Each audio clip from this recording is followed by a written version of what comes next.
আসসালামু আলাইকুম রহমতুল্লাহি বারাকাতুহু। আজকে রাত্রে আমি খিচুড়ি রান্না করব, সেজন্য আমি এখন এখানে চুলায় কড়াই বসিয়ে এখন আমি ডালগুলো ভেজে নিতেছি। আমাদের দেশের ভোলার ডাল, এগুলাকে প্লেন ডাল বলা হয়। তো আমার মা পুরা বছরের ডাল একসাথে কিনে দিয়ে দেয়। এবার আমি নিয়ে আসছিলাম, অর্ধেকটা ভেজে চুড়ে নিয়ে আসছি আর অর্ধেকটা আস্ত নিয়ে আসছি। তো এখন আমি একটু ভেজে নিতেছি। ভেজে চুড়ে নেব শিলপাটায়। ভাবলাম যে আপনাদের সাথে ডালটা একটু শেয়ার করি। অনেকে হয়তো এই ডালটা চিনেন, অনেকে চিনেন না। এই ডালটা দিয়ে খিচুড়ি রান্না করলে অনেক মজা লাগে, বিশেষ করে ইলিশ মাছ দিয়ে খিচুড়ি রান্না করলে। তো আমি এখন আস্তে আস্তে ডালগুলো পিষে নিতেছি।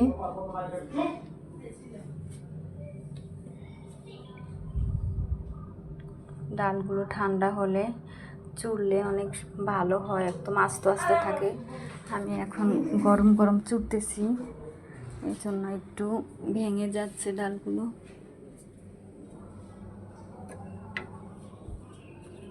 এখন আমি চুলায় খিচুড়িটা বসিয়ে দিয়েছি। আমি সব কিছু দেখাইনি, কারণ অনেক বড় হয়ে যাবে ভিডিওটা, এজন্য আমি সংক্ষেপে দেখানোর চেষ্টা করেছি।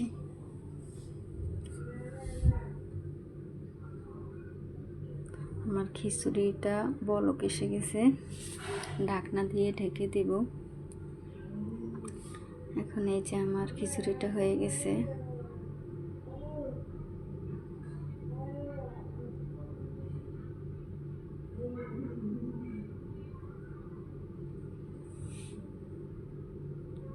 এখন আমি প্লেটে করে নিতেছি,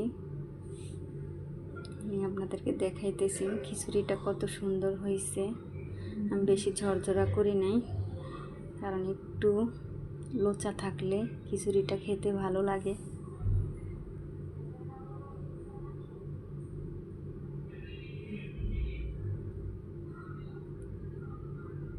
সাথে একটু আচার আর মরিচ পেঁয়াজ দিয়ে একটু বানিয়ে নিয়েছি। এই তো এখন আমার বাচ্চারা খাবে, তাদেরকে দিতেছি।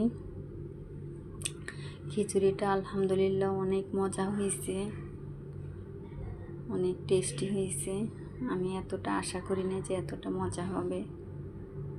আলহামদুলিল্লাহ অনেক সুন্দর হয়েছে খিচুড়িটা। আমার বাচ্চারা, আমার হাজব্যান্ড খেয়ে বলছে অনেক মজা হয়েছে।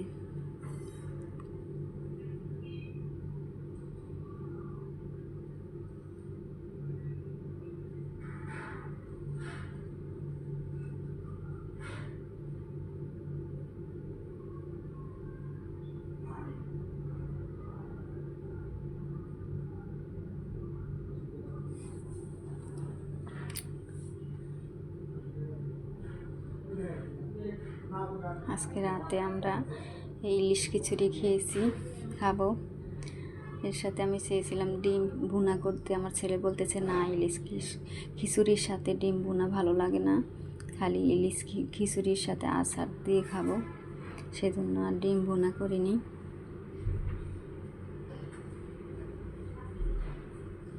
আমার ছেলে বলতেছে যে অনেক মজা হয়েছে, এই যে বারবার বলতেছে যে অনেক মজা হয়েছে। ওরা সামনে আসতে চায় না।